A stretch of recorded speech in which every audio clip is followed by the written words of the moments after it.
By dusk, the streets of Stillwater had turned slick and mean, mud dragging at every step like it didn't want to let go.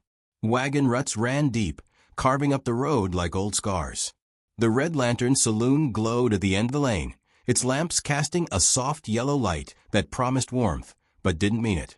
Inside, the air was thick, cigars, cheap whiskey, and the kind of laughter that made a body feel small just walking through the door. Willa Thorne stood just inside the door, her shawl soaked at the edges, her shoulders drawn up like she expected a blow. She wasn't from Stillwater. No one needed reminding. Her boots were dusty, skirt hem uneven, and she had that too-thin look that spoke of years spent putting others first. Beside her stood two children. A little girl in a threadbare dress clung to her leg like bark to a tree. Hattie, 6 years old, and already knew silence better than song. Her twin, Silas, stood straighter, trying not to be afraid. His hand was clenched in Willa's skirt, his lips tight, like a boy ready to be a man too soon. "Evenin', folks," came Mayor Pratt's voice, too loud and too cheery, the way a man talks when he's trying to keep conscience at bay. He stood atop a crate near the bar, raising a glass in one hand and a crumpled notice in the other. "We gather tonight for mercy's sake, for the future of Stillwater's young. The Thorne woman, she's done what she can, but law's law. No kin, no claim." There was a shift in the room, the kind that comes before a storm. Boots scraped floorboards. Someone coughed. Darla Fenwick, saloon mistress and queen of whispered judgments, leaned over the bar, her corset laced tight enough to break ribs. "Ain't even her blood," she muttered, loud enough for everyone to hear. She just picked him up off the trail. Willa's jaw tightened. She didn't speak. She'd learned not to. The first time she opened her mouth for help, it got her tossed from a stagecoach mid-July with nothing but a burlap bag and a baby in her arms. The second time, a preacher offered her prayers that came with a locked back room. Pratt read names off a sheet that shook slightly in his hand. 2 orphan twins, no registered parentage, no land claim, no husband. Town's off-errand placement with willing settler families. Fair compensation provided. The word auction wasn't spoken. It didn't have to be. Silas's face twisted. He turned to Willa and whispered, "Why are they doing this?" "Because they don't know what love is," she said quietly, placing her hand over his heart. "But you do. So be still, baby." Men began to step forward. One with a beard that held crumbs from supper muttered, "We could use a strong back on the farm. The boy looks wiry." Another, half drunk and grinning too wide, pointed to Hattie. "My missus can't have no children. That little one's sweet. Quiet." Willa's hand flew up, palm outward. "They're not livestock." Her voice cracked. "They're not yours to bid on." Pratt frowned. "Miss Thorne, this isn't about want. It's about necessity. You have no legal tie. The children deserve a real home." "We are a home," she said. "I cook for them. I bleed for them. I would bury myself before I let them go." A silence followed, thick and heavy. Then Darla laughed. "Ain't even married. Ain't even decent. What are you to them, really?" "I'm the only one who stayed," Willa said. Her voice trembled, but her hands didn't. The crowd didn't move. The air in the saloon had shifted from cruel to uneasy. The children were trembling now, sensing the way power rolls through a room and finds its target. A man stepped forward. He was young, red-faced, and cocky. "I'll take the boy. He looks useful." He reached out. "No," Willa snapped, stepping between them. "Don't touch him. I paid my coin. You'll choke on it before I let you near him." Then someone pushed Willa. A hand on her back, not rough, but insistent. She stumbled. The twin screamed. And in that moment, the door burst open with a crash loud enough to stop hearts. A gust of wind rode in first, tossing snow into the warmth, killing conversation like a knife through a throat. The lamps flickered. Someone swore. And then he stepped inside. The stranger wore a coat that brushed his boots, oilskin dark with melted snow. His hat stayed low, shadowing most of his face, but the parts visible were carved from grit and loss. Mid-30s, maybe older. Not tall, but solid like a man who knew the worth of silence. His limp was subtle, but there. Each step was a decision. He didn't speak. He didn't have to. The mayor cleared his throat. "Evenin', Mr. Graves." Lucian Graves. That was a name people didn't speak unless they meant it. He hadn't been seen in town in weeks. Owned land no one visited, and livestock no one rustled. Folks whispered that his wife died in childbirth 6 winters back, and he hadn't said more than a sentence to another soul since. Lucian stepped fully into the saloon, eyes sweeping the crowd, then landing on Willa. He didn't look at the children. Not yet. Someone chuckled nervously. "Come to place a bid?" Lucian pulled a silver eagle coin from his pocket and dropped it onto the bar. It landed hard. "Mine," he said.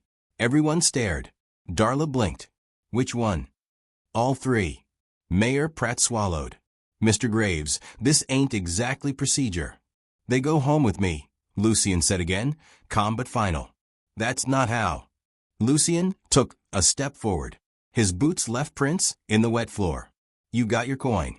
There was silence. And then, because no one wanted to be the man who argued with Lucian Graves over children in a saloon during snow season, Pratt cleared his throat again. "Very well. The placement is approved. Miss Thorne, the children are yours. Temporarily, under Mr. Graves' household." Willa didn't move. She didn't breathe. Lucian turned to her. "You coming or not?" She looked at the children, at their wide eyes and clenched hands.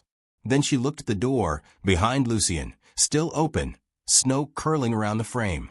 She nodded once, gathered them close, and followed him out. The night swallowed them quickly, silence trailing in their wake. They didn't speak on the ride.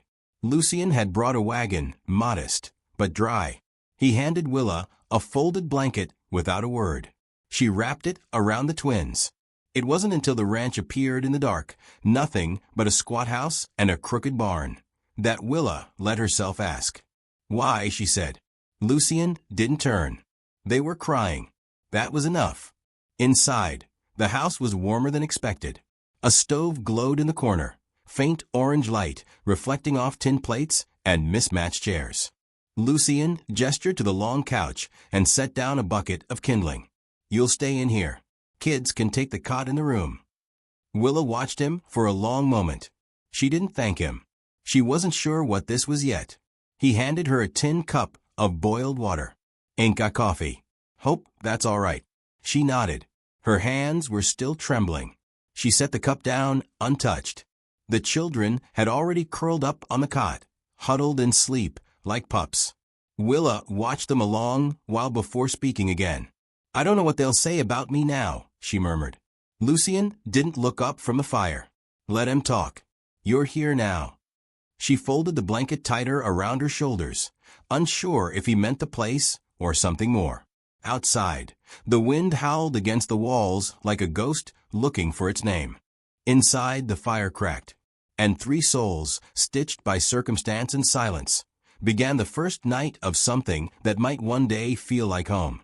Somewhere deep in the stillness, Willa looked over and saw Lucian dozing in the corner chair, one hand still wrapped around the poker, as if protecting them even in sleep.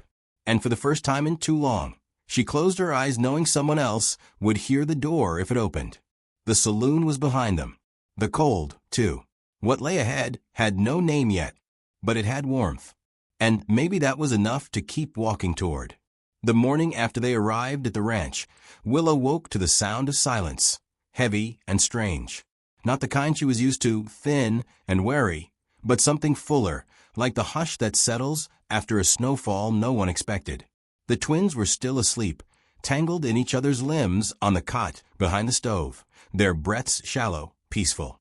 For once, she sat up slowly on the couch, her back aching from the stiffness of half-slept fear. The house was dim. A single slit of light crept in through the curtain crack, brushing across the dusty floorboards like a hand gently stroking the earth. The fire had gone to embers. She stood and moved quietly toward it, found kindling near the hearth, and started building it back with cautious hands. A sound behind her made her pause. Boots on wood. Lucian Graves stood in the doorway, already dressed for the cold.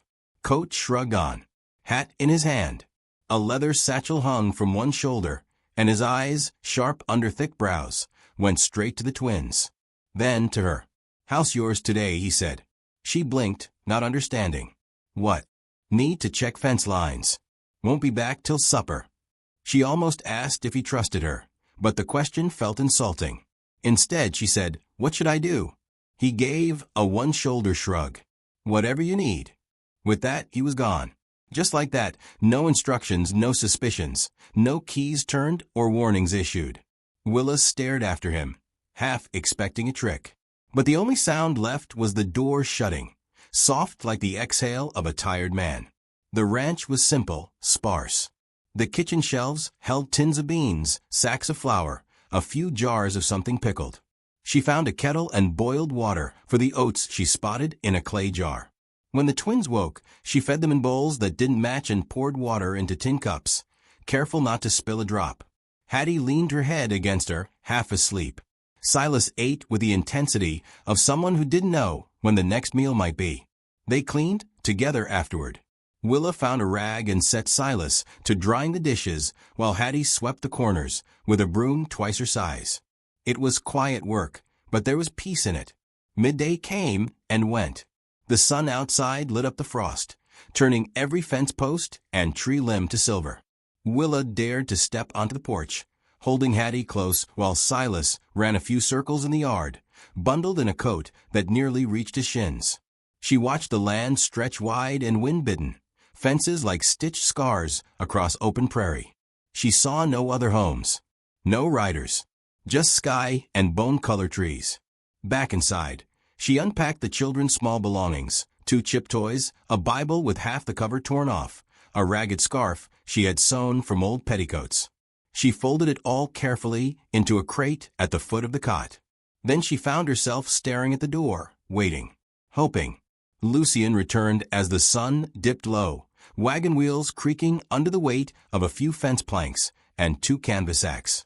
He didn't speak when he entered, just nodded and went straight to the sink to wash. His shoulders sloped with the weight of hours.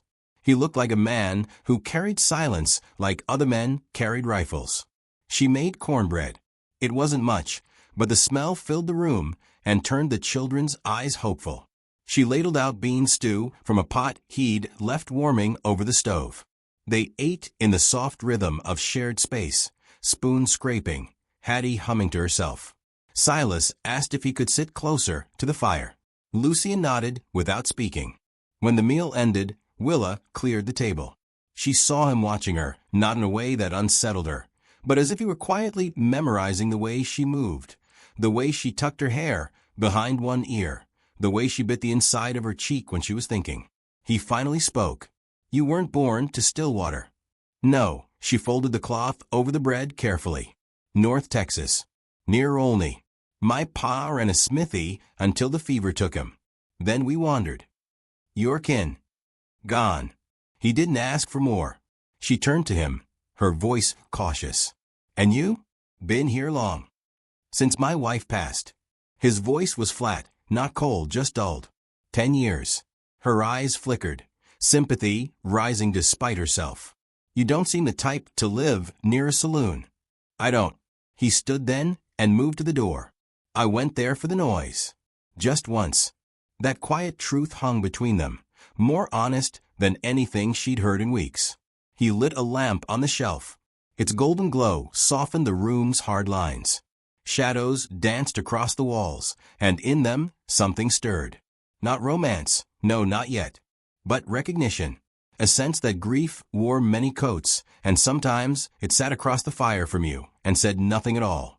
As he moved past her, his shoulder brushed hers. Just barely. Enough that her breath caught. She didn't step back. Later, when the children were asleep, Willa sat by the fire, darning a sock. Lucien sat across from her, carving a piece of driftwood into something she couldn't quite make out. He didn't look up when he spoke again. You gonna stay? She looked at the flames. I don't know yet. Good answer. What would a bad answer be? Anything too quick. She smiled faintly. You always talk like this?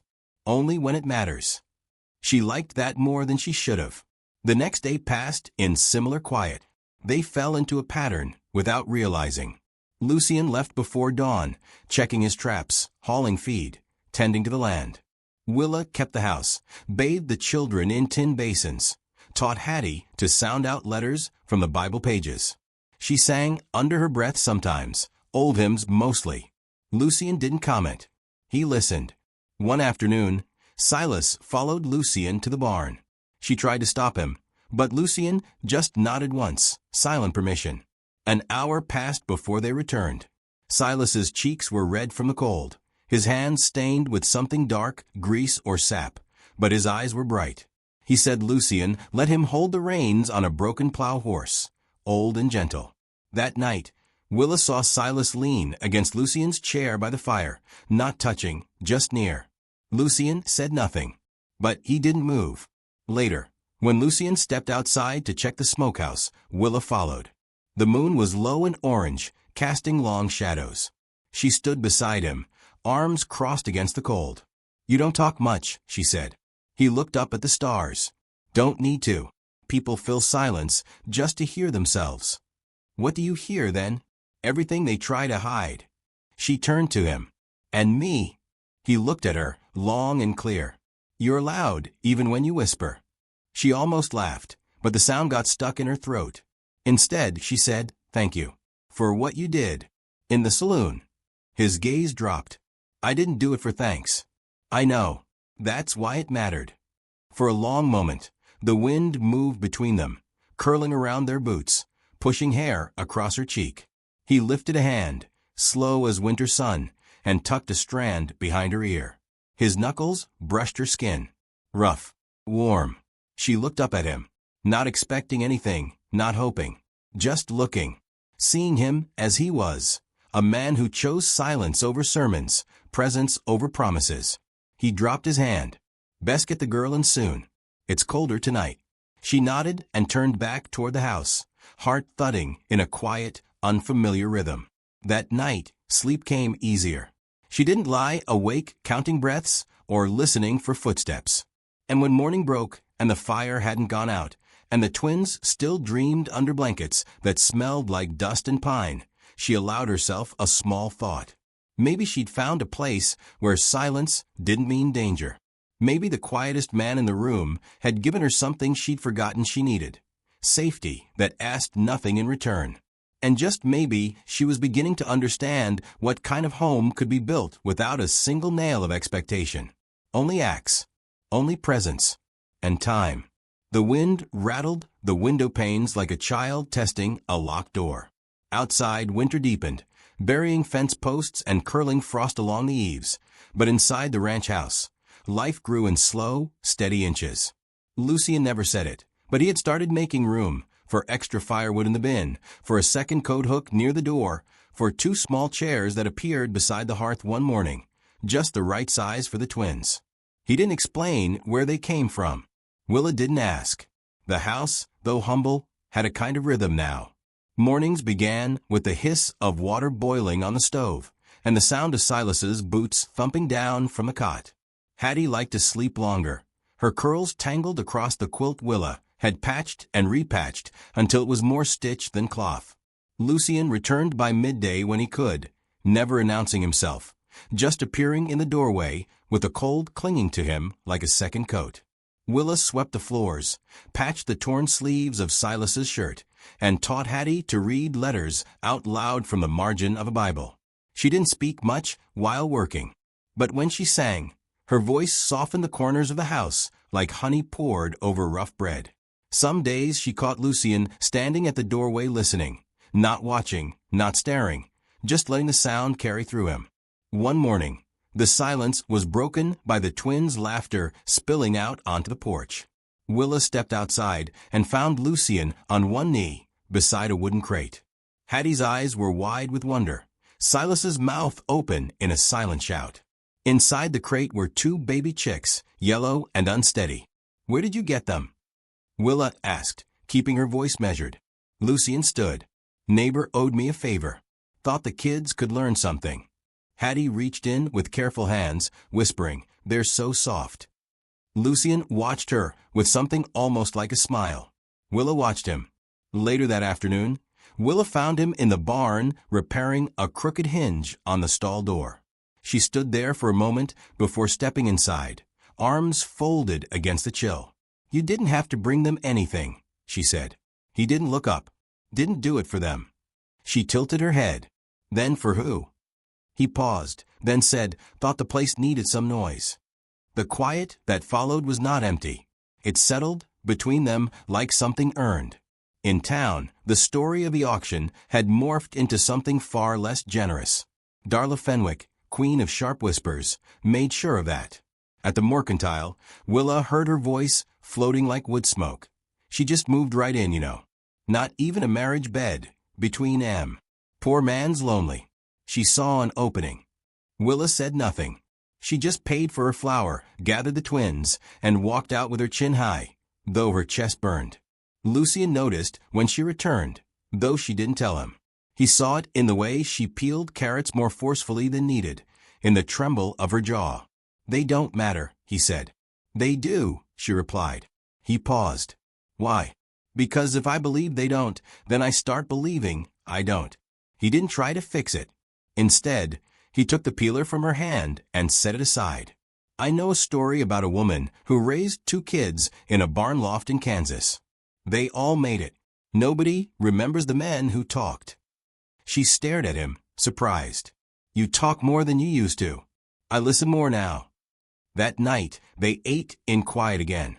The twins were growing bold, whispering stories across their plates, inventing wild tales about prairie fairies and wolves that turned into cows.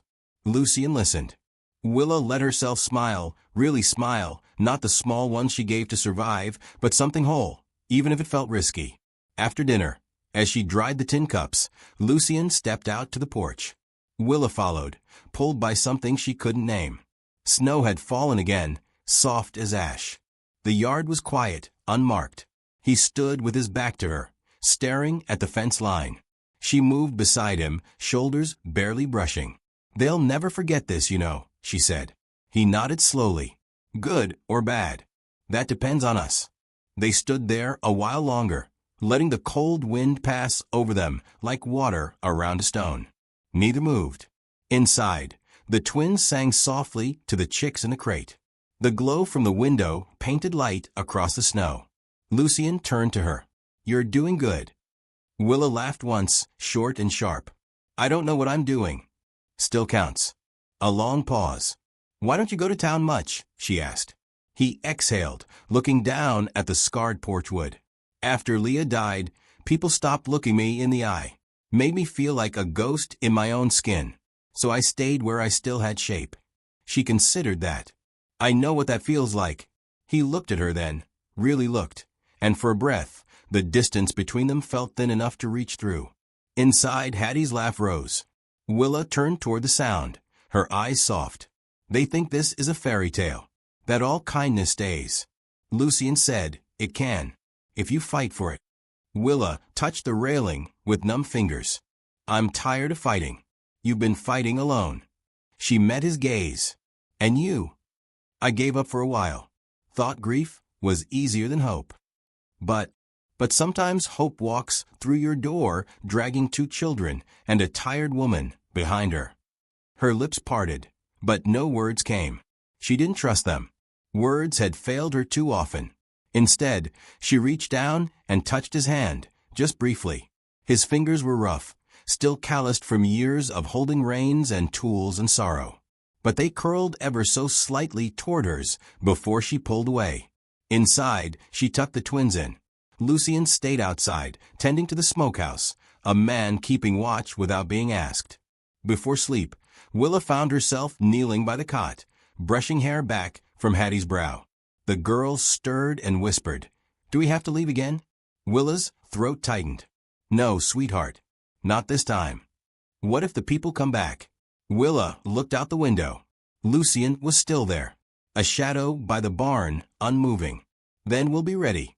The next day, Lucian came in from town with supplies.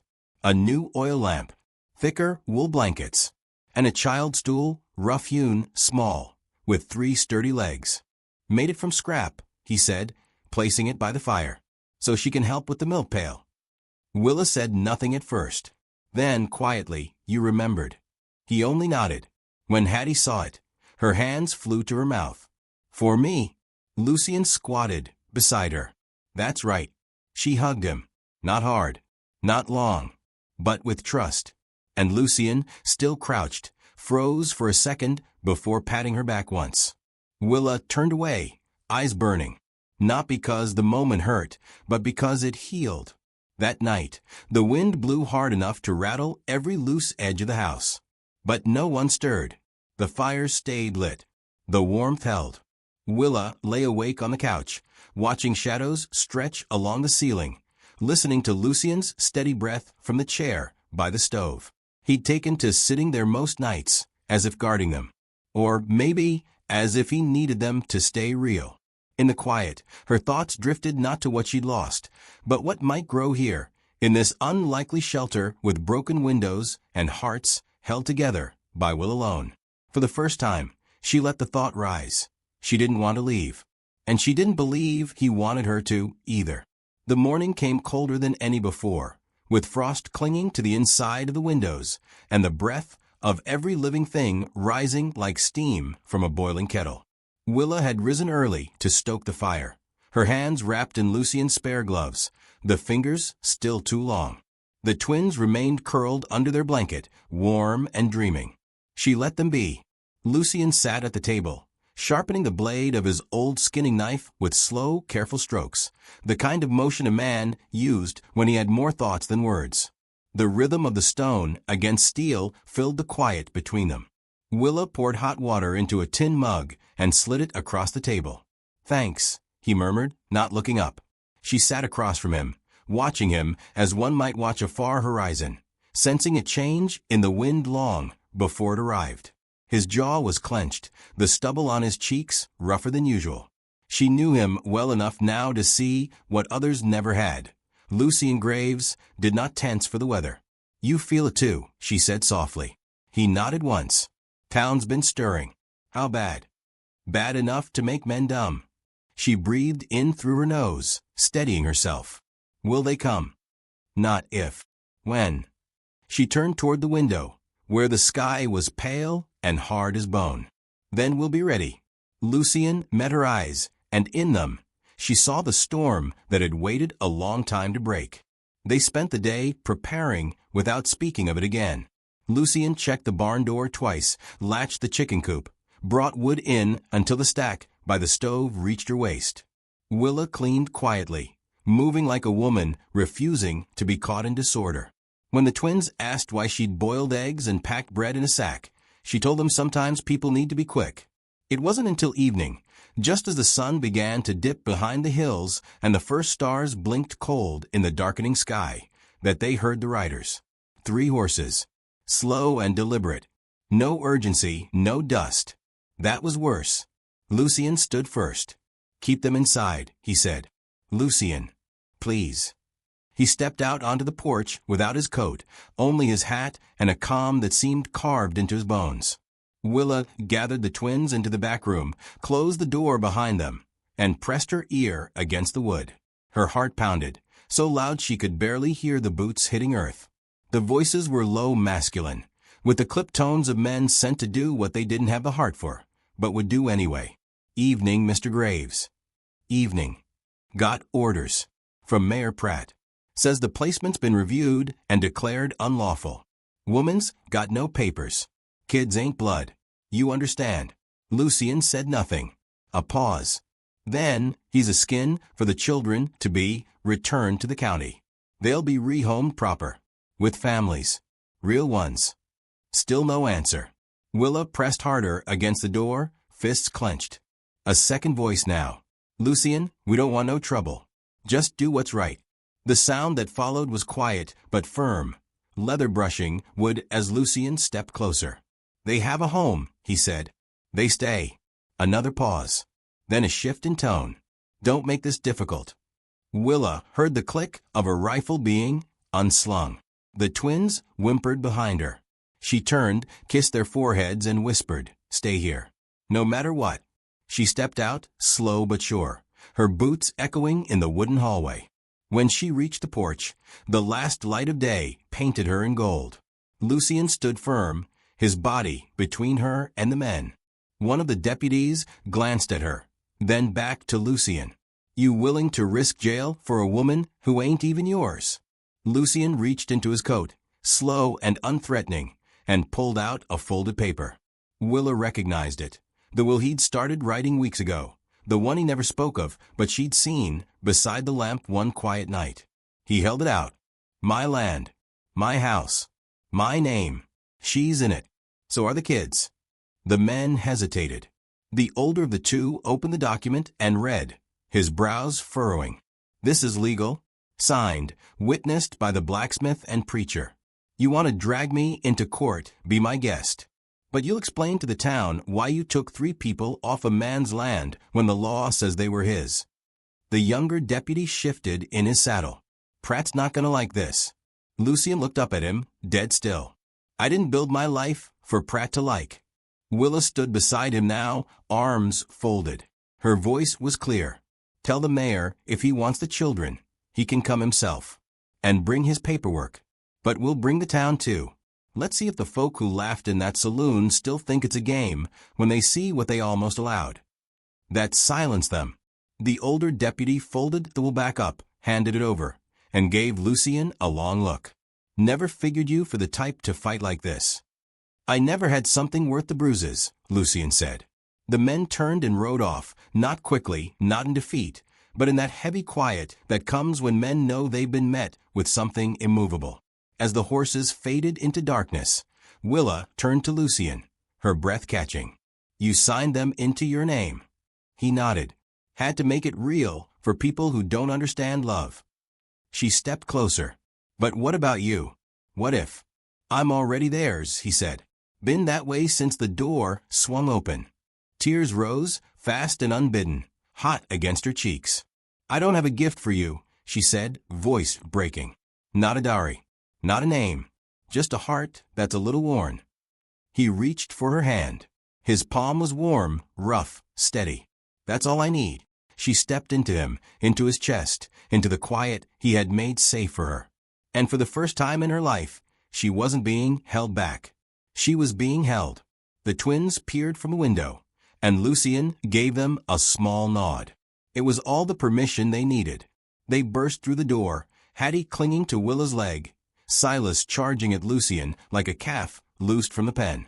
They laughed. All of them. Not loud, not long, but enough to break the last of the winter from the air.